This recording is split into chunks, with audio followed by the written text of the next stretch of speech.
And would you please welcome the Executive Director of IFA, Mr. Jens Heidecker, to the stage with a big round of applause.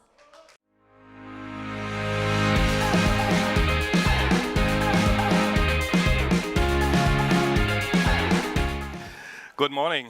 Good morning. A big welcome to Berlin and to the second Media Day here at IFA 2019. I think on your way here you will have seen the exhibition halls are still a bit of a construction site, with exhibitors putting the finishing touches to their booths. But it's going to be another exciting IFA year, with halls that fully booked and a record number of exhibitors. And it's really good to meet old friends here of IFA again, like LG Electronics and Dr. IP Park. Last year, LG delivered the opening keynote. And here at IFA, and it really made a huge impact. It's companies like LG Electronics that underpin IFA and the IFA innovation story. LG itself can look back at more than 60 years of technology tradition. And more importantly, it is also one of the world's top innovators, providing thought leadership to our industry, always challenging, always exploring, and never complacent. And you could see LG's innovative edge last year during the keynote delivered by both the CEO and the CTO of this company. They outlined a bold vision of a world transformed and shaped by the power of artificial intelligence. To make, and indeed, it's AI. It's not a future product. AI has arrived. It's now. Just walk the halls here at IFA, and you will see AI built into more and more home appliances, B2B solutions, and services, to make our lives easier, simpler, and more comfortable. LG, with its leadership in AI technology, has been a key driver to get us there. And that's why I'm really pleased to introduce today's LG Future Talk, powered by IFA.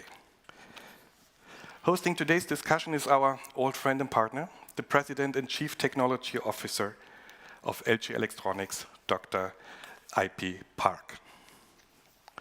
He's a computer engineer by training. During the past 2 decades, he has worked on a huge range of products, from mobile devices and smart TVs to mobility systems. He joined LG Electronics in 2017 and has been its CTO, Chief Technology Officer, since 2018. For a company best known for its devices and appliances, making a computer engineer the CTO, this is a huge step. It just shows how much of today's consumer electronics is underpinned by software. Under his leadership, LG launched Think, a brand that's dedicated to AI-powered products and services. This year's LG booth at IFA is the LG Think Home, an amazing showcase of how AI is transforming our homes. But what does the future hold? I believe IP and his distinguished panelists will have the answer. IP, it's over to you. Thank you.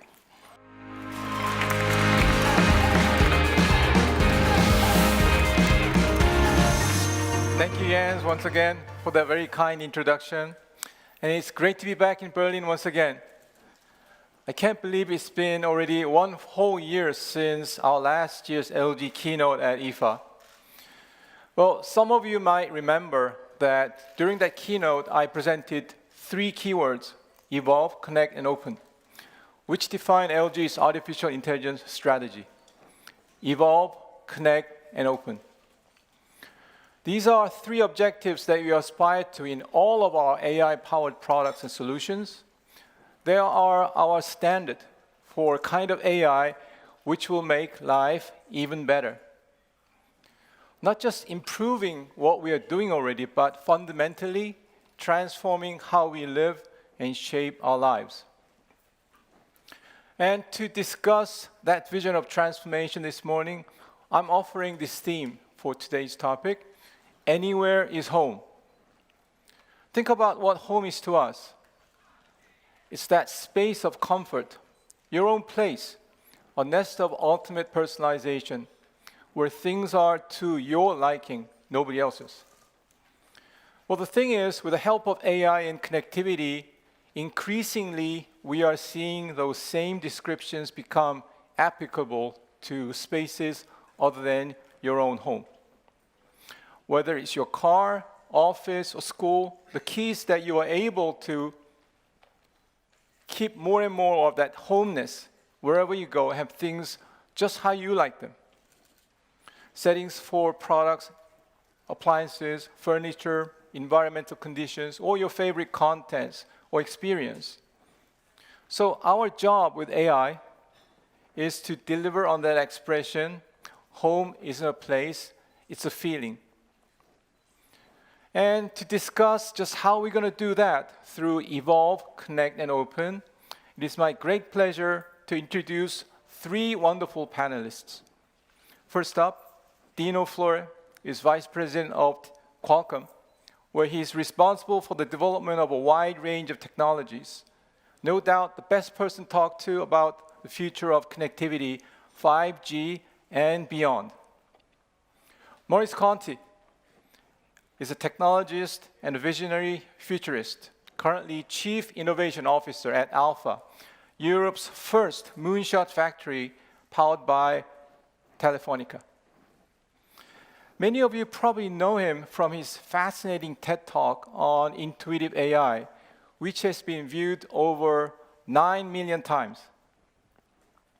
And last but not least, Ralph Wiggman is the CEO of IF International Forum Design, the force behind the prestigious IF Design Award. Remarkably, Ralph has been leading IF for 25 years, which goes to explain the solid strength of IF, not just as an awarding organization, but as a center of excellence in design. So, without further ado, please welcome to the stage my panelists, Dino, Maurice, and Ralph, with a big round of applause. Ralph, Maurice, Dino.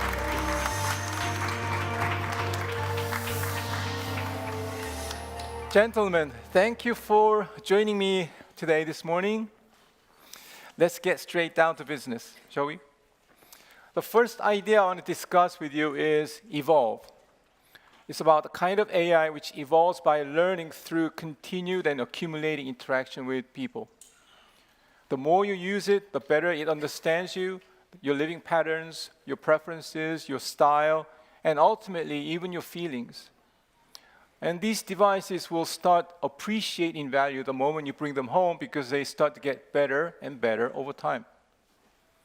A great example of this idea is what we are experimenting with our robot vacuum cleaners.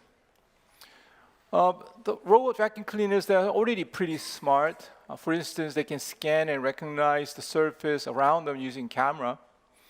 However, the current generation of robot vacuum cleaners still get stuck sometimes when they run into small gaps or obstacles. And that can cause quite a bit of trouble sometimes. So what we're doing there is using AI to enable these robot cleaners to learn about the places they get stuck. So when they get to the same spot next time, they can move out of it without getting stuck again. And we want this type of evolving intelligence on all of our devices eventually, which is why we have developed the world's most advanced AI chip for home appliances. This AI chip uses LG Neural Engine, and it leverages on-device AI to process both video and audio data to enable devices to learn and evolve. And our plan is to also make this chip available to companies and research organizations, even outside LG, so it can power as many products as possible. Maurice, what do you think? Well, first of all, I'm impressed with the energy, focus, and creativity that you've been applying to AI just in the recent past. I think it's very exciting, so I applaud that effort. And I think you are particularly well placed in this space for a couple of reasons. And the first, let's think about how machine systems learn. They sort of learn in three general ways. There's reinforcement, virtual modeling, and observation or demonstration, right? So let's take the vacuuming robot as an example. It comes home from the store, it's very excited to get to work and clean your house, but it doesn't know anything about that house. It doesn't know its way around, in the beginning, right? no, right? And so what it does, it goes out and it sort of feels its way around the environment. It has a camera, it can look, it learns by trial and error, it bumps into things, and it gets better over time and it eventually works. And that's basically reinforcement, right? Specifically SLAM. Yep. As you start to deploy a system of machines that are interconnected and can understand each other and running on top of something like the ThinQ platform, interesting things start to happen. So for instance, in that same house, maybe there's a smart fridge, and he's the old guy in the house. He's been there for a few years, knows his way around, doesn't know anything about vacuuming, but could give the new vacuum a 3D model of the space. And then the vacuum overnight could run an algorithm on that space and design the perfect path through the variety of rooms to do the best job it can. So the next morning, on its first day of work, it can get started and do a really good job, right? So that's virtual modeling. It's solving a problem in virtual space and then executing in the physical world. It's just like autonomous cars playing Grand Theft Auto to learn how to drive initially, right? Absolutely, Before doing dangerous things in the real world. Then there's the next level, and I think this is actually the most interesting to me, and one that LG is particularly well placed to leverage. And that is, all of these smart appliances can pay attention to what I do. Now, I'm very good at walking around my house without bumping into things, right? Better than any robot on the planet today. But if these appliances can observe me and learn from the way humans do things, that's a very powerful combination. This sort of hybrid human-machine learning models, I think, are going to be the most interesting. And because of your relationship with the person in the home, you're very well positioned to take advantage of that. Very, very interesting, Ralph, you have any insights on this? Well, let's see. I think it's a real fascinating time we're facing and sharing at least. But like always, we have to make sure that we take people on a user journey. This is an important issue, and make sure that they do not feel left behind or disconnected. Absolutely. There's always, at least always, one generation. Unfortunately, right now it's my generation that will feel kind of stupid and overwhelmed by technology, because this seems to be too complex for us. So evolving intelligence sounds great, and if the usability and interaction is very well solved, it will serve us in very many helpful ways. The challenge for your design team, at least, is to provide easy to use and understand interfaces, as they are crucial to make sure this innovation will be accepted, especially by elderly. Absolutely, I think that's very, very important. And that's exactly why we are investing so much of our time and energy in our ThinQ platform. It's a foundation for all of our AI-powered products, solutions, and services. There's our cloud service platform, AI engine, and many other components that constitute ThinQ platform. So when you see an LG product that carries the brand LG ThinQ, what you're seeing is not just a smart product as its own pre-programmed thing, but a part of evolving AI-powered ecosystem. So LG ThinQ is much more than just a brand. It's our unified vision for the system of evolving intelligence. And as of today, I'm very proud to announce that ThinQ will now include not just our AI products, but also a whole range of IoT devices as well. Dino, I'm sure you have much to say about this idea of intelligent ecosystem. So it's true, it's a very exciting time we are living on, because it's the time where we are introducing the 5G connectivity platform, which will allow us, if up to today we have been connecting people, now we'll be able to connecting objects around us. And this way we can rethink and reshape our interaction with the environment, our homes, our houses. And this is a very important revolution we're going to create in the coming years. When you couple the connectivity capabilities with the AI capabilities, you can really think about this intelligent object, create intelligent object that can really create disruptive services. Okay, very good point. Morris, maybe you have a few more words on top of this? Yeah, I think one interesting thing is what happens when you have machines that become connected, as you're saying. And again, it's around the way that machines learn. But let's compare to humans. So for instance, let's say you had to teach me how to speak Korean. That would be really hard. I'm pretty good at languages, but it would be very hard. I could do that. And maybe, you know, we would have a first lesson. I would understand maybe 70% of that. By tomorrow morning, I only recall 50% of that 70%, and then we would, you know, keep doing the process. I would recall maybe 10%. And then, as we get older, it gets worse and worse, which is actually true and interesting. After a very long time, I might be able to speak to my LG refrigerator in its native tongue, right? But it's a very lossy process. Yep. Machines are different in that respect. They have an advantage over humans because when one machine knows a thing, all machines can know that thing. Yeah, that's right? very, very powerful. Virtually instantly, and basically for free. So the little cleaning robot, if it learns how to solve a problem in my house, the next morning, all of its cousins all around the world, because they're connected, can solve that same problem. Yep. Right? That's sort of the first level. The next level is that as these machines are talking to each other, they can cooperate to learn things that they can't learn by themselves. So back to the home. The television, for instance, knows about entertainment, and it knows that maybe on Friday, the last episode of Game of Thrones is coming on. The refrigerator doesn't know anything about that, and the TV doesn't know anything about buying food, but the TV can say, hey, look, Game of Thrones is coming on Friday. I know that it's a big deal. Get ready. And then the refrigerator can buy a bunch of food for the party that's going to happen on Friday. Really, right? really cool. Yeah. Ralph? I'm curious what the fridge would serve for Games of Thrones. Really curious. But the development of these new products, at least, has reached an unbelievable and amazing speed. Yep. And the users or target groups can hardly follow and identify the changes from Model A to Model B.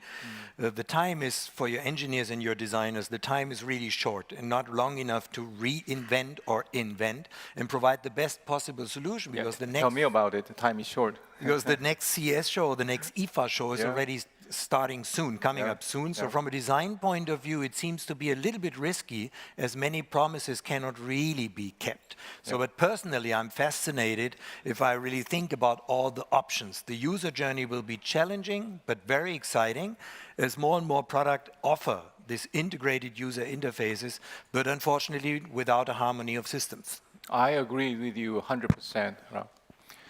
Now, so that brings us to our next point, which is connect. Here, the goal is to make this kind of evolving learning intelligence available in every aspect of our lives. And this point really speaks to today's theme, which is anywhere is home, because it's that connectedness which allows you to carry the essence of home with you wherever you go. So what we want is to have all these digital touch points in our lives to be connected, from your smart TV to your refrigerator to your smartphone, your car, and even the building that we're in. So all that these touch points can talk to each other, learn from each other, and work together to serve us, ultimately to serve us much better. And importantly, this connectedness will change the way we organize and use our spaces as well. And this year's LG booth addresses this very point, how we reimagine home space with the power of AI and connectivity. We'll see spaces merging, as well as taking on additional, more specialized, more powerful functions.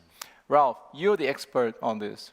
Well, not really an expert, but I think you are a very humble I'm man. lucky that I can work with many experts. So again, I would like to remind us that we live in a demographic change. Yes.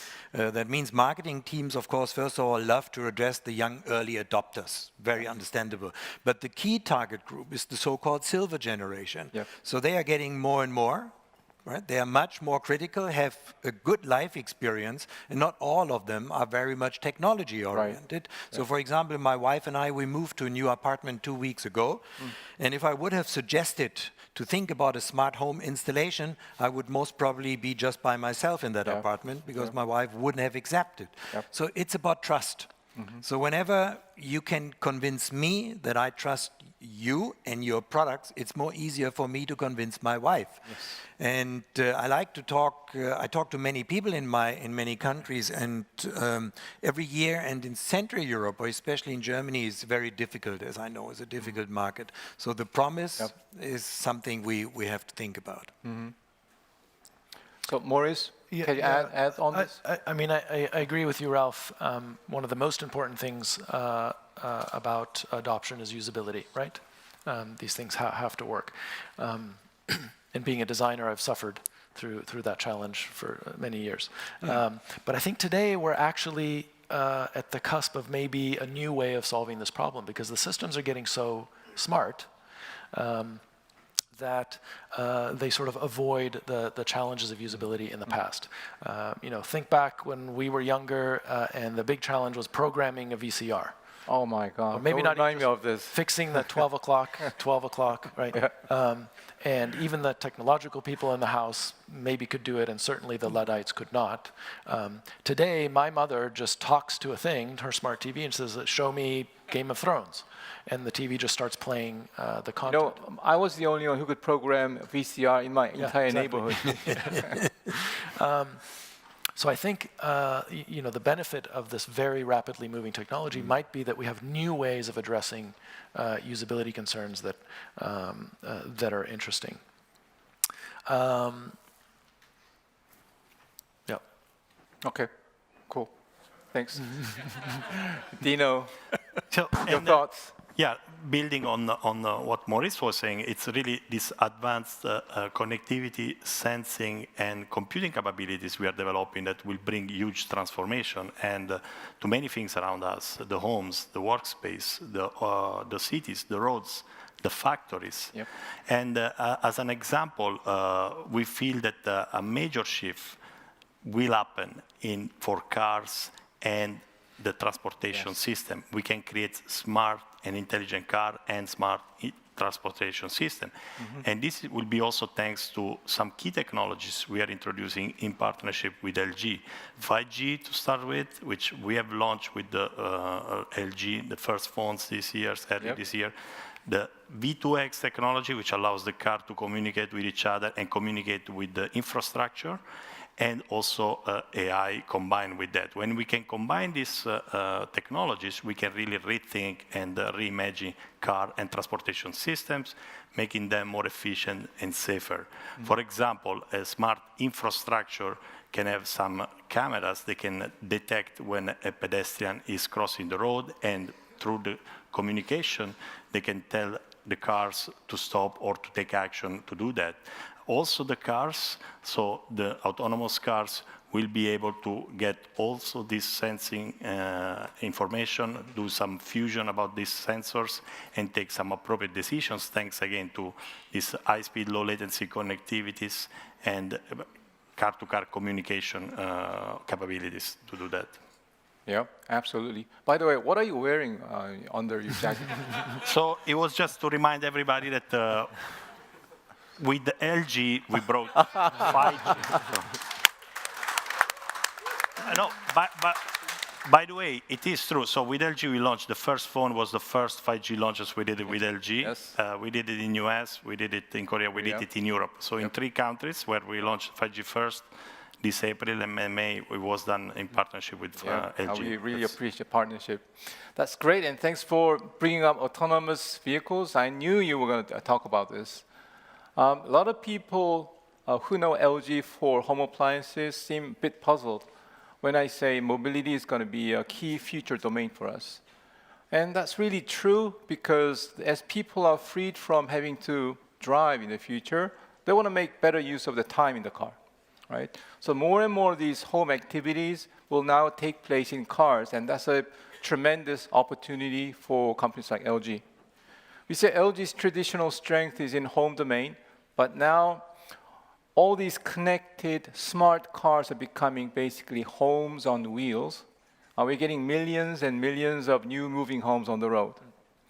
And that's why we are working on a whole range of elements that make up in-vehicle experience. There is, for example, smart seat, which will automatically adjust to your preferences, carry all these different features and functions for you. Future car windows will now double up as displays, where you can enjoy various contents, or you can do work, or even get shopping done inside the car. Dino, we have so much work to do together on this domain.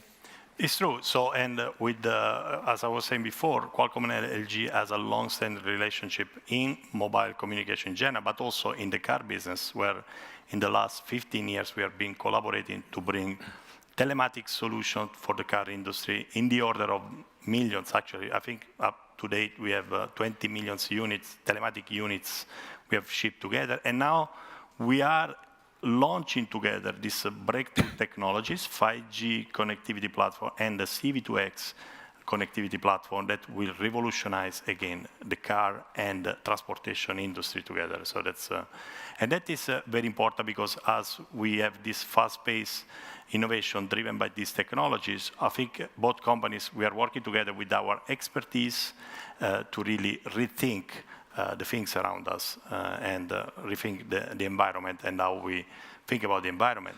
And the car is a great example because the car, in many ways, and I have to borrow a quote from Apple, is, and I believe that is the ultimate mobile device. It will drive the connectivity and computing requirements for the mobile or the silicon industry in the coming years. And think about it, to build on the IP argument before, think about how much space you have available in the car for videos compared to a smartphone. A smartphone, at the end, you are limited from the things you can do. But the car really, if you imagine the car of the future, where it will be more autonomous, you can really rethink the car and do a lot of stuff with involving video. And of course, the expertise of LG is key on that, on the way we will rethink the car. Cities and transportation system is going to revolutionize. Ralph, your thoughts? Yeah, isn't that fascinating? Right? That's, of course, a very big issue and a real challenge. So how do we use cars in future if we call them cars? I don't know. What else will move us from A to B, right? How can technology bring safety and at the same time make traffic efficient? And how can we at the same time use less energy if possible? That's a real big challenge for designers as well, as you want us to give up on controlling things by ourselves. That's something very big. And trust technology to take over. That's the biggest thing at all. So that will be a very emotional process and needs the best design and psychological skills available. And I'm really wondering if I need a driver license or a user license for that. Oh my God. Morris, I need your help here. Yeah, I mean, you mentioned homes on wheels, right? Yes. I think that's right. We're entering into an age, if you take all of this technology and put it in a pot, where we can completely redefine what mobility means. So all the rules are gone, and we can, in some ways, start from scratch. We don't need to think about cars just as a box that gets me from point A to point B. Why can't we think about cars as a way to get from point A to point B, but also an office, a movie theater, a hotel room? I'll paint a little picture for you. Let's say you have a breakfast meeting in Paris tomorrow morning. Actually, I do. Which you may. Not too far in the future, if you put all of these things together effectively, you could call an autonomous vehicle to pick you up exactly where you want, when you want. You could get in, you have a little bit of work left to do, so you would get to work, and basically you have everything at your fingertips that you do at your normal physical office. It's the same. You would get some work done, then you want to relax, you can watch a movie in very high fidelity video and audio, basically have an IMAX-like experience inside this vehicle. And then, when it comes time, that seat could flatten out and you could go to go to sleep, have a nice 7 or 8 hours of sleep, and then wake up maybe an hour before your breakfast meeting, freshen up, and then have a great, well-rested meeting. For me, sure, it takes longer in elapsed time than flying, because it's an hour flight, plus probably 5 hours door to door. There's some unpleasantness on either end of that. I can avoid all of that unpleasantness. It takes longer, but I'd be sleeping anyway, so I actually get time back. And overall is a great experience. The key to this is that all of these systems need to be interconnected, right? You can't do this without that connectivity. Yep. Thanks, Maurice. Well, another key aspect of this topic, connect, in terms of increasing intelligent touch points, is that we need to diversify the mode of interaction between our devices and the users. What I mean is that at the moment, much of the focus in AI is on voice recognition. We have Amazon Alexa or Google Assistant, and that's great. But when it comes to home appliances, let's say, often we want these machines to figure out what they should do by themselves instead of having to vocalize every single command. That can be pretty annoying, right? So that's why we've been looking into vision intelligence as an additional major channel of cognition. Devices that can see and really understand what they can see are going to open up a whole new potential. Let me quickly show you a couple of examples.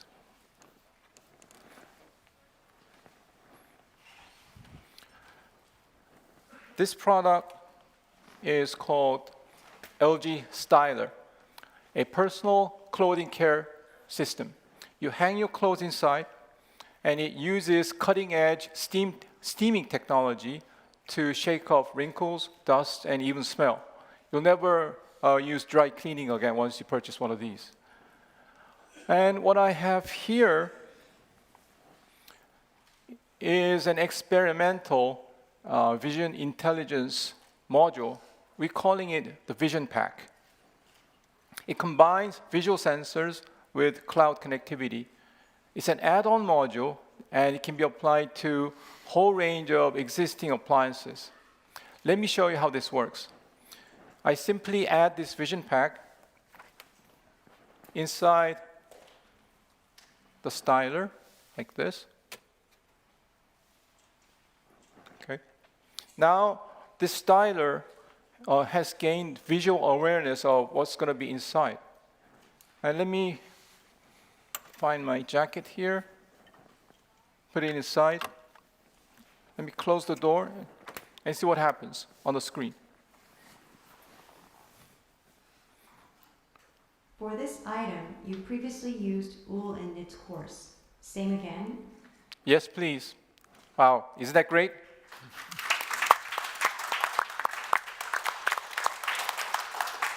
So the Vision Pack scans the item of clothing, and the visual data is sent over to the cloud where analytics identifies the clothing.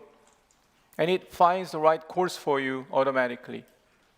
All you need to do is confirm by pressing the Start key or just saying yes, just like I did. And you can easily think about how many different devices can make use of this Vision Pack inside of a fridge, oven, microwave, washing machine, so on and so forth. Now, the next item I want to show you is a concept in development.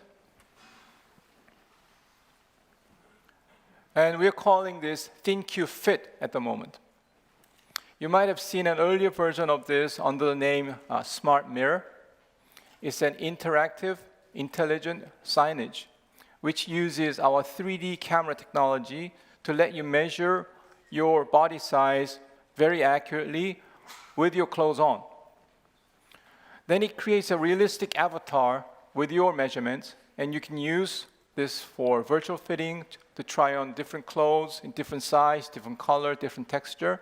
And you can go all the way to payment if you want to make the purchase on the item that you chose. So for this one demo, I need a good model. Ralph, you're a good-looking guy. Would you like come up here? Okay, you stand right here. Yes. Then let me get this started. It's going to scan you. Stand straight for a moment. Yes.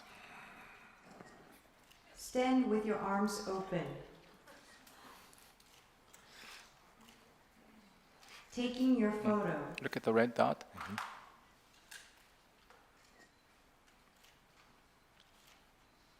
Okay, and we're done. Body measurement is complete. Okay. And you stand outside. This is your measurement, 193 centimeters. Is that true? It's true. You're a tall guy. Yeah, true. And it gives you all the measurements. You can, should I show your weight or not? Okay, Let's see. is that correct? Well, actually, it's a little bit more, but I take this. Okay. Let's try on a few outfits. So this is your avatar. It looks like you, huh? Is that nice? Does it? So you can, turn this around for 360 view, and look at the texture on the item, and it changes as you select different types of clothing. Let's go to other clothes. Oops. This one. Oops. Okay, here you go. So you can choose different tops, different bottoms. For example, let's say I choose this one. Which top do you want to try next? I try this. Right. Okay, good choice. That's how you look. Let's go to your avatar. Nice, very nice choice. Good choice. Looks, really good on you. Goes well with your hair. I like that. That's pretty good. It looks pretty good on you, but let's go to the feature called Fit Map that shows you how well this fits. The system automatically recommended your size 41, but let's see how you look in smaller size 39. Looks a little bit tight, doesn't it? True.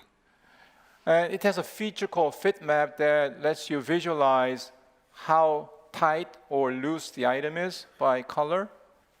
Turn that on. Everything is pretty much purple, which is very, very tight, or red. So this is not really a good fit for you. Let's try a big one, 43. Everything is pretty much green. This is way too big for you. Let's go back to the recommended size, 41. That is your right size. So let's go back to your avatar.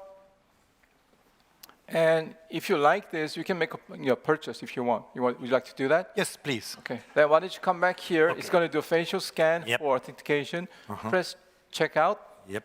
Okay. I see. It's doing face recognition. That's it. And it's going to come to your house by mail. Thank you very much. Ladies and gentlemen, Thanks. Model Ralph.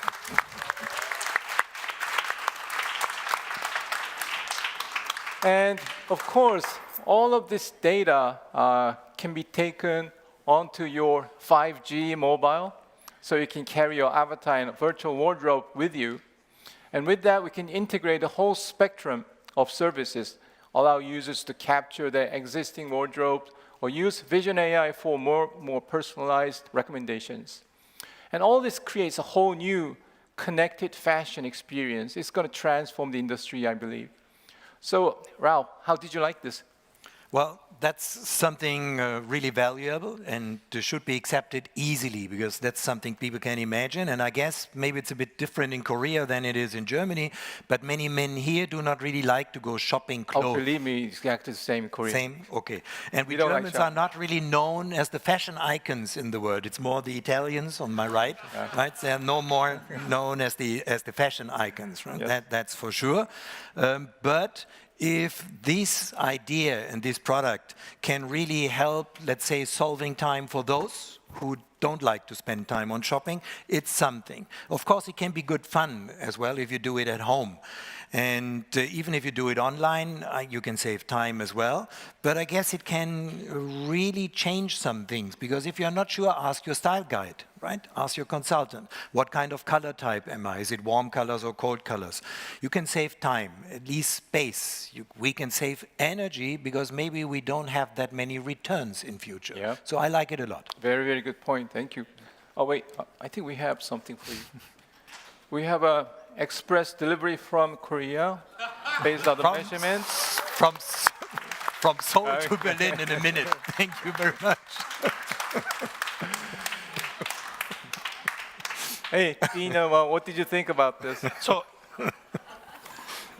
it was a very cool demo, but of course, maybe for Italians, we are not, we are fresh a bit. But it is true that computer vision is opening up a lot of great possibilities, including for Italians. Yep. So, and we are bringing to fruition many of them, and especially when combined with connectivity, you can create very nice objects and services. For example, connected cameras, connected security cameras are becoming increasingly sophisticated with image recognition and the machine learning we're putting on top of that. Also, camera-based sensors are becoming a very important element in the car autonomy, and in the future they will be used a lot for also for car autonomy and to recognize the environment around the car while you're driving. But also, let me also add that we are also developing some alternative cool ways for machine to see, but without the cameras. Right. For example, using advanced RF sensing technologies, which could be a nice way to mitigate some of the let's say, privacy concerns people may have in using technology. In fact, I'd like to mention this as a nice example where technology can also mitigate some of the concern the public may have on the privacy. Yeah. It will not eliminate it, but I mean, it can help mitigate it. I think it's a very, very important point. Maurice, what are your thoughts? Yeah, so I thought that was pretty cool. You know, for people who know fashion, fit is everything. And after using it a little bit yesterday, I really got the sense that I would know how something fits. Cool. So that was cool. You know, speaking about computer vision, I think this is potentially the most important sort of part under the AI umbrella. And you know, that was a good example. But I think LG may have a unique opportunity in this space. And why is that? It's back to the data question. It's the data that you're going to have access to, because that's a unique data set. You know, today we already have algorithms where you can show it a picture and it says, oh, a group of people eating pizza, right? We have algorithms that can understand. Okay, big deal. I can do that too. But the system you're talking about will not only see people eating the pizza, but it'll know what brand of pizza it was. It'll know who is eating the pizza. It'll know where they're eating the pizza in the home. It'll know if someone spilled, dropped something on the floor. It'll know, is that sauce that requires a mop to come, or is it crumbs that requires the vacuum to come clean it up? The system can also learn a lot by watching the humans, again, right? This sort of hybrid intelligence. And they can pay attention to how people are using these products, right? Do people use their right hand or their left hand to open the refrigerator? Who makes the coffee? How do older people in the house do things differently than the younger people in the house? Right? This is very valuable intelligence for a design team to leverage so that you can make better and better products in the future, right? I think what we will see is an evolution from computer vision to computer understanding. Yes. And one of the key concepts of this computer understanding is that the systems be open. Systems that can talk to each other. Yeah, I think that's very, very important.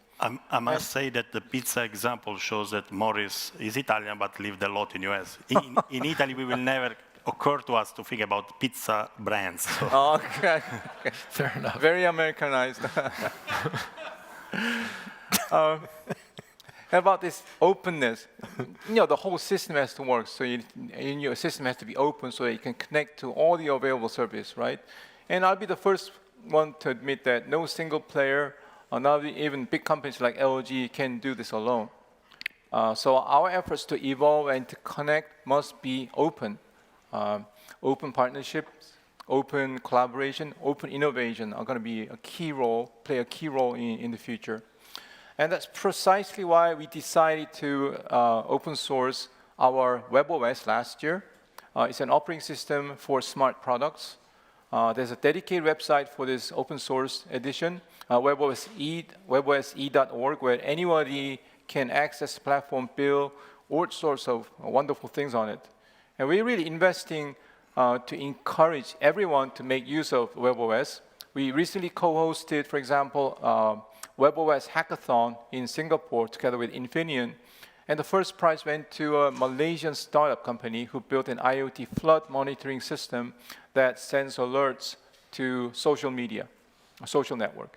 And there was also this clip-on module for white canes for the visually impaired that uses sensors and data analytics. And there's potential for many, many other things. And our mission is to find anyone with amazing ideas like these, whether they are global players or a small team of students, and help them realize their vision on a WebOS ecosystem. Just last week, we went a step further by offering open API for our ThinQ platform. So now our partners can freely access this great, versatile AI engine through WebOS as well as on other popular platforms. And we are already using ThinQ to power all of our LG smart products, but now we want to go beyond that, encourage others to use this powerful tool, again, to evolve openly and to connect openly. Our recent partnership with Lumi, one of the largest global IoT brands, is another example of this open approach. They bring a huge range of IoT sensors and controllers to our ecosystem of smart TVs, appliances, and ThinQ platform. And as these elements combine and sync, they become much more intelligent as a system together. So, Maurice, I'd love to hear what you think about this. Yes, I talked earlier about some of the things made possible with all of the data that LG can gather through these smart interconnected devices, right? But I think what you're talking about now is actually an evolutionary next step, and a couple of things are going to happen. Earlier, you talked about an ecosystem. I think that's exactly right. An ecosystem is interesting because it's greater than the sum of its parts, right? All of the species living in the ecosystem are thriving because of the way that they interact with each other. And in a way, this demo that you just showed represents that, because all of the players in that ecosystem benefit. The customer benefits because they have a great experience and they get clothes that look and feel great, right?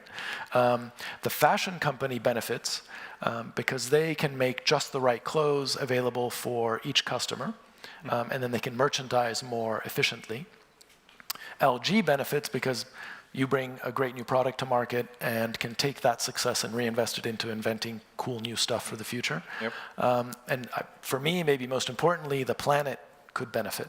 There's a lot of waste in the fashion industry. It's actually pretty bad. Yep. But having a system like this means that maybe they will never make clothes that don't have a customer, right? Yep. So you would radically reduce waste. Mm-hmm. The other thing I see happening is a shift in value. Today, there's a lot of energy focused around gathering data, right? The value is in who has the most data. Mm-hmm. I think we're going to see a shift away from that to value being who understands the data best, who is doing the most interesting and valuable things with that data. We're going to move from data scarcity mindset to a mindset of abundance, where the thing that counts most is actually creativity.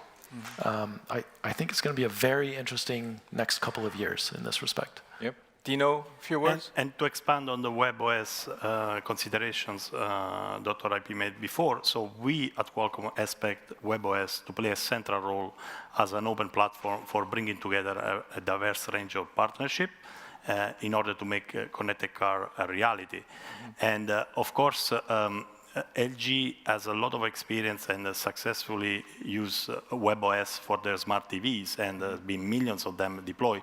So we can leverage on that expertise for the car of the future, where again you have all these video capabilities that can be added to the car. Mm-hmm. So, and WebOS can play a central role for the infotainment and other services of the car of the future. And with Qualcomm, we are happily partnering with LG, mm-hmm. and implementing a reference hardware of WebOS based on our platform, Snapdragon platform, and we will be happy to bring it to the car industry in the coming years. That is so great. Thanks. Ralph? Yeah, everything we just heard is, to me, just the precondition to create more smart environments or even smart cities, something which we all see as a big challenge, as a next step. And it is easy to imagine what kind of improvement it can bring in many ways. But of course, services, safety, energy, mobility or more will be some of the elements we will identify and get more efficient and more individual. Individuality is one of the core things of our times.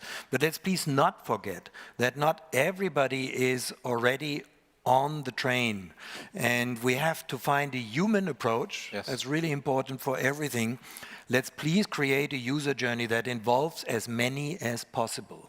Absolutely.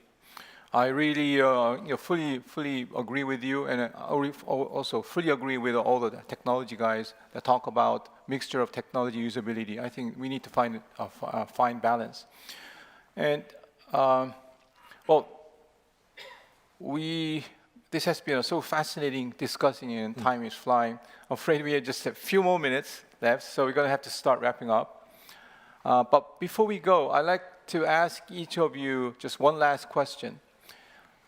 Is there an item or a key trend that you're most looking forward to at this year's IFA? Something that we should look out for, and it doesn't have to be an LG item, by the way. Dino, you're up first. Yeah, three things that are top of my list. So first, I would like to see the latest 5G devices. And by the way, I do recommend you to visit the LG booth to see the LG 5G device, because not only was the first one to launch, but also has a very innovative form factor, unlike all other devices, which are the simple device like this. The LG form factor has a double screen, very interesting technology. Dual screen phone, So but that is one thing. The latest on AR, VR are really intriguing to me, and I would like to see where the state of the art is, and of course, the latest advancements on autonomous driving. Very good, thanks. Maurice, your last words? Yeah, so if I'm completely honest, I want one of those experimental vision units to take home with me. But I've been a big fan of your display technology for years. I stare at your screens for hours and hours every day. And so I'm excited to see what's the cutting edge with my own eyes. And particularly because I think we're at a moment where what may happen soon is we may be able to recreate reality. So this is, what if you can't tell the difference between the real world and what you see on a screen? That unlocks all kinds of things. So I'm curious to see how close we are to that moment. Ralph?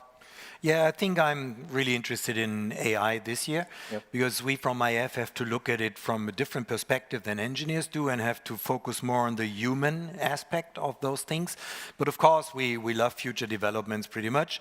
But I would really love to know what would be your pick IP. Oh, my pick? Yeah. Okay. I have to be biased, by the way, sorry. My pick would have to be LG's proactive customer care, which you will be able to see in our booth this year. And I choose it because it has all the elements of Evolve, Connect, and Open that we've been discussing this morning.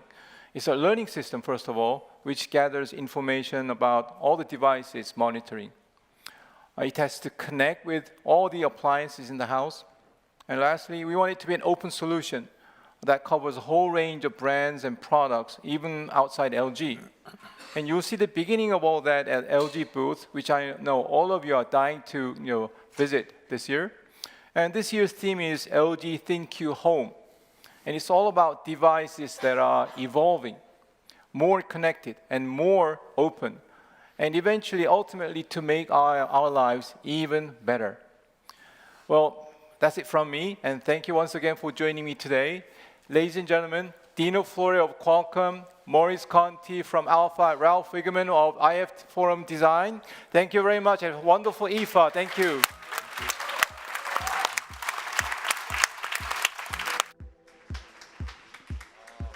Ladies and gentlemen, thank you once again for joining us and visiting the LG Future Talk powered by IFA. Please refer to the screen for directions to the LG booth.